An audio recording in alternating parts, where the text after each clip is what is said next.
Pernah kepikiran nggak? Jangan-jangan kunci sukses itu sebenarnya bukan bakat dari lahir, tapi soal ketekunan. Kita kan sering kagum ya sama cerita orang yang jenius alami ya. Iya, betul. Tapi riset menarik dari Angela Duckworth, yang uniknya, dulu malah sering dianggap ayahnya bukan jenius. Dia malah nemuin hal sebaliknya.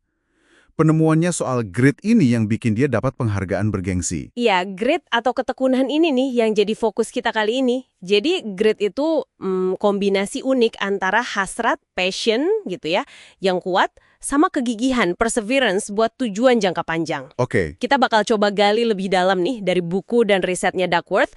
Ada contoh dari Kadet West Point, dunia bisnis, pengalaman dia ngajar, sampai, kisah inspiratif Scott Barry Kaufman. Jadi, tujuan kita hari ini jelas ya. Coba kita bedah bareng, kenapa ketekunan ini seringkali lebih nentuin dari bakat, terus gimana usaha itu punya peran ganda yang penting banget, dan apa aja sih elemen pembentuk ketekunan itu. Sip? Kita mulai dari sini deh. Kita tuh kayaknya punya kecenderungan kuat buat muji-muji bakat alami gitu kan? Betul banget. Ada studi menarik dari Chiat-Sai soal ini. Jadi orang ternyata lebih gampang terkesan sama musisi atau pengusaha yang dibilang berbakat alami dibanding yang dicap pekerja keras. Padahal hasil kerjanya sama persis loh. Wah, iya juga ya. Nah, ini bisa jadi semacam jebakan mindset bakat. Kayak di beberapa perusahaan gitu, terlalu fokus ke orang pinter, tapi ngabaikan faktor lain kayak kegigihan, malah akhirnya kurang oke. Tapi kalau bukti di lapangan, suka beda cerita kan? Kayak di West Point itu misalnya. Iya. Terus apa dong? Skor grit mereka. Itu yang paling nentuin. Ini nunjukin soal daya tahan sama komitmen jangka panjang. Pengalaman Duckworth ngajar juga gitu.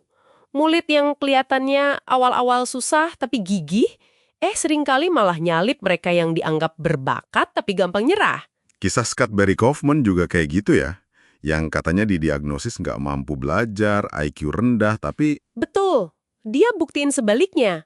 Dengan ketekunan yang luar biasa, latihan cello bisa 8-9 jam sehari, terus ngejar kelas-kelas yang susah, dia akhirnya bisa lulus dari universitas top dan jadi psikolog. Ini benar-benar bukti kalau usaha sama kegigihan itu bisa dobrak batasan. Nah, ini nyambung ke ide penting berikutnya. Usaha itu dihitung 2 kali. Dihitung 2 kali? Maksudnya gimana tuh? Duckworth bikin rumus sederhana gini. Bakat dikali usaha itu sama dengan keahlian. Oke. Terus, keahlian tadi dikali usaha lagi, baru jadi pencapaian. Oh, jadi usaha muncul 2 kali ya? Iya, jadi usaha itu nggak cuma buat ngebangun keahlian dasarnya, tapi juga yang bikin keahlian itu jadi produktif, jadi hasil nyata. Bakat itu penting sih, kayak pengali awal gitu. Tapi usaha itu jadi pengali ganda. Jadi orang yang mungkin bakatnya biasa aja, tapi tekun banget, bisa jadi ngalahin si jenius yang latihannya kurang gitu ya. Menarik, menarik. Terus kalau grit ini komponen utamanya apa aja? Ada 2 pilar utama. Yang pertama itu hasrat atau passion, tapi ini bukan sekedar suka sesaat loh ya. Bukan minat biasa gitu? Bukan, ini lebih ke komitmen jangka panjang yang dalam ke satu tujuan akhir yang sama. Dan minat ini tuh bisa tumbuh lewat eksplorasi, pengembangan, terus didalami terus-menerus. Oke, itu hasrat. Terus pilar kedua? Kegigihan atau perseverance. Nah, ini yang sering kita bayangin sebagai kerja keras. Tapi ada detailnya lagi. Gimana tuh detailnya? Kegigihan itu mencakup apa yang disebut latihan yang disengaja atau deliberate practice. Ini beda sama sekedar mengulang-ulang latihan biasa. Bedanya di mana? Bedanya, kalau deliberate practice itu fokusnya ke kelemahan kita, terus kita nentuin target yang sedikit di atas kemampuan kita saat ini, stretch goal gitu, harus konsentrasi penuh, cari umpan balik, terus diulang dan direfleksiin, kayak juara lomba eja kata itu loh. Oh iya. Mereka sukses bukan cuma karena hafal banyak kata, tapi karena latihan secara spesifik buat ngatasin pola kata yang susah buat mereka, fokus kelemahan. Oke, jadi latihan yang terarah gitu ya. Selain itu, ada lagi di dalam kegigihan? Ada. Yang kedua itu harapan atau hope. Ini nyambung banget sama growth mindset.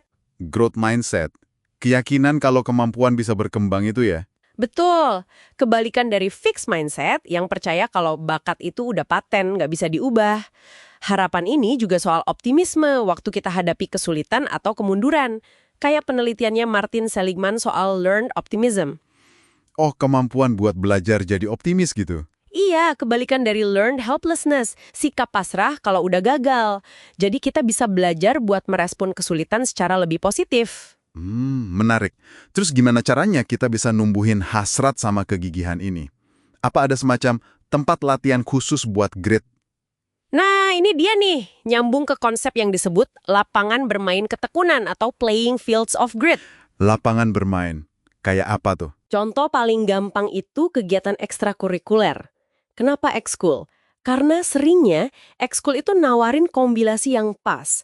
Ada tantangannya, jadi butuh usaha kan? Iya. Tapi juga ada kesenangan intrinsiknya, ada minat di situ. Beda sama kelas biasa yang mungkin nantang tapi ya kurang seru. Atau main sama temen yang seru, tapi tantangannya kurang. Masuk akal juga ya. Jadi kalau kita konsisten ikut satu ekskul bertahun-tahun, apalagi kalau ada peningkatan, misalnya jadi ketua atau menang lomba, itu sebenarnya lagi ngelatih otot kegigihan kita ya. Kemampuan buat nyelesain komitmen, follow through gitu. Tepat sekali. Dan lingkungan itu ngaruh banget loh. Orang tua yang suportif tapi juga punya standar tinggi, mentor yang ngedorong dan kasih contoh, pelatih yang bisa ciptain budaya kerja keras pantang menyerah. Nah, itu semua bisa jadi lapangan bermain yang bagus buat numbuhin ketekunan. Mereka kayak nanamkan standar gitu ya. Kalau usaha keras dan tahan banting itu hal yang normal dan diharapkan. Betul, standar itu jadi bagian dari budaya di lingkungan itu. Oke, jadi kesimpulannya udah cukup jelas ya. Pencapaian hebat itu ternyata bukan cuma soal bakat luar biasa. Tapi seringkali yang jadi pembeda itu ya grit tadi. Hasrat jangka panjang yang terus dijaga, sama kegigihan buat terus berusaha walau susah. Iya, usaha itu ngebangun keahlian, sekaligus bikin keahlian itu jadi prestasi nyata. Dan yang penting kita bisa secara aktif, nyiptain atau nyari lapangan bermain buat ngelatih ketekunan. Oke, nah sebagai penutup nih, mungkin ada sesuatu yang bisa kita renungkan bareng. Boleh. Mengingat kita tuh sadar atau nggak sadar, sering banget bias ke bakat alami. Gimana caranya ya kita bisa mulai secara sadar buat lebih menghargai, ngenalin, dan yang penting secara aktif numbuhin ketekunan. Baik di diri sendiri, mungkin di anak-anak kita, atau di tim kerja kita. Pertanyaan bagus. Kira-kira apa ya satu langkah kecil aja yang bisa kita ambil mulai hari ini buat nyiptain lapangan bermain bagi ketekunan di lingkungan kita masing-masing? Coba direnungkan.